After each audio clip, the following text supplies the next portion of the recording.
วันนี้เราจะพาเพื่อนๆมาทำเมนูสตรีทฟู้ดสุดฮิตของประเทศไทยที่ทำให้ใครๆก็หลงรักนะคะก็คือเมนูหมูปิ้งนมสดค่ะรับรองว่าสูตรนี้อร่อยถูกใจแน่นอนค่ะยิ่งเสิร์ฟคู่กับข้าวเหนียวร้อนๆด้วยนะคะฟินสุดๆไปเลยค่ะก่อนอื่นเราจะไปตลาดนะคะซื้อหมูบดมาค่ะสูตรนี้เราจะใช้หมูบด2 กิโลนะคะเพื่อนๆเลือกหมูบดที่ติดมันเยอะหน่อยนะคะอย่างร้านนี้ดูแล้วติดมันประมาณ 20-30% ค่ะถ้าเราใช้เนื้อหมูบดที่เป็นเนื้อล้วนจะทำให้หมูปิ้งเราแข็งกระด้างไม่อร่อยค่ะในส่วนของร้านผักที่เราจะใช้ก็จะมีรากผักชีกับกระเทียมไทยนะคะส่วนใครสะดวกจะใช้กระเทียมจีนก็ได้เลยค่ะแต่แนะนำว่ากระเทียมไทยจะมีความหอมมากกว่าค่ะเตรียมกระมังใบใหญ่หน่อยสำหรับคลุกหมูบด2 กิโลนะคะใส่หมูบดลงไปแล้ววางพักไว้ก่อนนะคะทีนี้เรามาทำซอสกันค่ะวิธีการทำซอสหมักหมูปิ้งนมสดเราจะใส่น้ำมันหอยลงไป180 กรัมค่ะ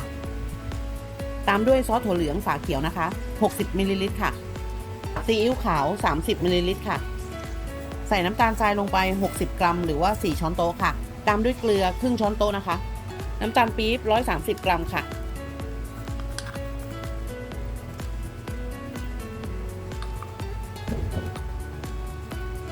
ตามด้วยผงปรุงรสรสหมูนะคะ1 ช้อนโต๊ะค่ะนมข้นจืดคาร์เนชั่น100 มิลลิลิตรค่ะการใส่นมข้นจืดก็จะทำให้หมูของเรานุ่มมีความชุ่มฉ่ำไม่แข็งกระด้างถือว่าเป็นทีเด็ดเคล็ดลับเลยค่ะอันนี้ก็จะเป็นรากผักชีนะคะประมาณ 4-5 รากค่ะแล้วก็กระเทียมเราใช้เป็นกระเทียมไทยนะคะ50 กรัมค่ะเราอยากได้ความหอมของกระเทียมไทยก็เสียเวลาปอกเปลือกนิดนึงค่ะในครกจะไม่มีพริกไทยนะคะเพราะเราจะใช้พริกไทยป่นค่ะเราจะตำรากผักชีและกระเทียมให้ละเอียดเลยนะคะเพื่อดึงความหอมออกมาให้เต็มที่ค่ะและนี่ก็คือเคล็ดลับความหอมของเราค่ะ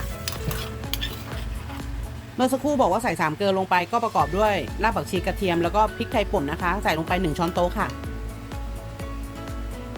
และเราจะใส่แป้งข้าวโพดนะคะ8 ช้อนโต๊ะค่ะผสมกับน้ำ50 ml ค่ะคนผสมรวมกันให้แป้งข้าวโพดละลายดีนะคะแล้วก็เทผสมเครื่องปรุงได้เลยค่ะทีนี้เราก็ผสมทุกอย่างให้เข้ากันอีกทีนึงนะคะ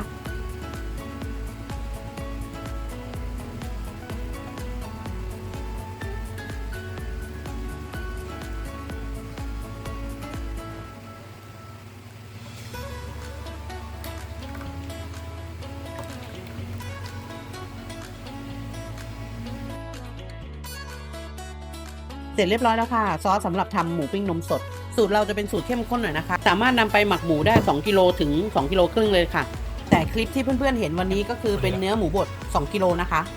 ใส่ซอสลงไปผสมหมักรวมได้เลยค่ะ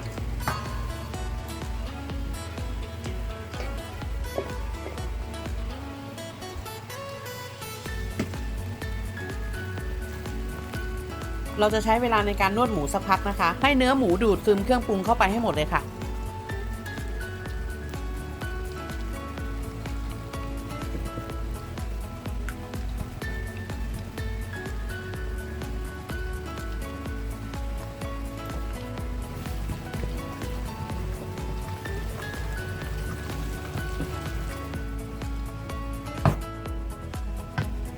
ผสมเนื้อหมูเสร็จเรียบร้อยแล้วทีนี้เรามาทำการเสียบไม้กันค่ะเราจะใช้ไม้ชายธงแบบนี้นะคะปกติต้องใช้ความยาว6 นิ้วนะคะแต่ว่าพอดีมันหมดอะค่ะก็เลยซื้อไซส์นี้มาสำหรับใครที่จะทำหมูปิ้งนมสดขายแนะนำให้ใช้ไม้เสียบ6 นิ้วนะคะและเราจะตัดถุงพลาสติกมารองตักเนื้อหมูลงไปประมาณ2 ช้อนโต๊ะนะคะน้ำหนักประมาณ 60-70 กรัมค่ะนี่คือเทคนิควิธีการห่อหมูปิ้งนมสดแบบง่ายๆในสูตรของเราค่ะมือใหม่ใครๆก็สามารถทำได้ค่ะระวังไม้เสียบทาบลงไปและพับแผ่นพลาสติกเข้ามาคุมและพับแผ่นพลาสติกเก็บอีกด้านลักษณะจะเหมือนไอศครีมเลยค่ะเพื่อนๆลองทำดูนะคะวิธีนี้จะทำให้หมูอยู่ทรงอยู่ตัวสะดวกในการแกะนำไปปิ้งย่างค่ะโดยที่เราจะห่อหมูทั้งหมดแล้วนำไปแช่ตู้เย็นหรือว่าช่องแช่ฟรีซจะทำให้เนื้อหมูเซ็ตตัวอยู่ทรงสวยค่ะ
ทีนี้เราลองมาดูมือใหม่เขาหัดทำกันค่ะ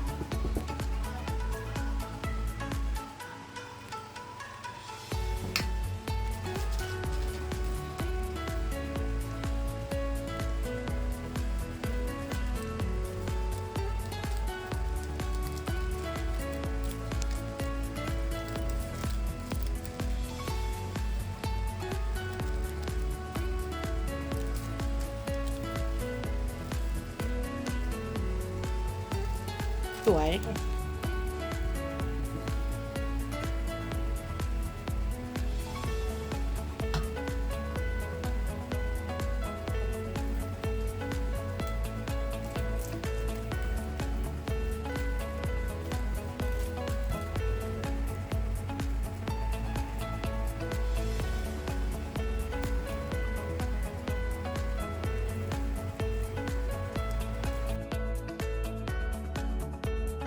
หลังจากที่เราห่อหมูปิ้งนมสดเสร็จแล้วนะคะเราจะนำไปแช่ช่องฟรีซกันค่ะเพื่อให้เนื้อหมูของเราแข็งแล้วก็อยู่ตัวก่อนที่จะนำไปปิ้งย่างกันค่ะแต่กระซิบนิดนึงค่ะยิ่งแช่ข้ามวันยิ่งอร่อยนะคะสำหรับใครที่จะนำสูตรนี้ไปทำขายนะคะสามารถทำปริมาณเยอะๆเก็บแช่ช่องฟรีซไว้ได้เลยค่ะตอนที่เราจะย่างขายก็แค่แกะพลาสติกออกมาแล้วก็นำไปย่างได้เลยนะคะแต่ขอแนะนำนิดนึงค่ะเพื่อนๆอย่าย่างด้วยไฟอ่อนจนเกินไปค่ะเพราะว่าหมูปิ้งเราจะหดตัวและกลายเป็นชิ้นเล็กได้ค่ะต้องย่างด้วยไฟกลางค่อนแรงนะคะและเคล็ดลับอีกอย่างหนึ่งก็คือเมื่อเรานำเนื้อหมูลงเตาย่างแล้วอย่าเพิ่งไปพลิกกลับด้านนะคะเพราะจะทำให้เนื้อหมูเละได้ค่ะต้องรอสักพักให้เนื้อหมูสุกแล้วก็เซตตัวก่อนนะคะเราถึงจะพลิกกลับด้านได้ค่ะ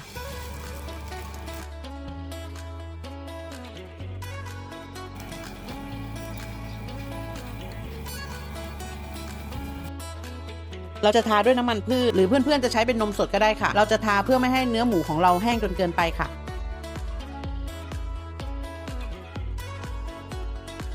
ถ้าไม้ไหนที่ติดตะแกรงแบบนี้นะคะเราก็จะใช้มีดแซะช่วยเขานิดนึงค่ะเห็นไหมคะวิธีทำง่ายมากๆเลยค่ะแถมอร่อยด้วยจะทำกินเองหรือว่าจะทำขายหรือใครจะทำเป็นอาชีพเสริมขายคู่กับข้าวเหนียวตอนเช้าๆรับรองว่าลูกค้าต้องกลับมาอุดหนุนอีกแน่นอนค่ะ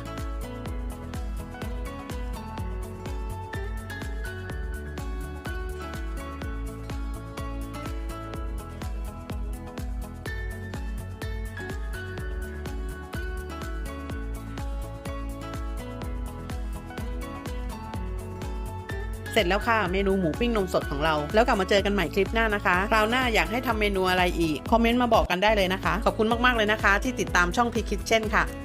แล้วเจอกันใหม่ค่ะสวัสดีค่ะ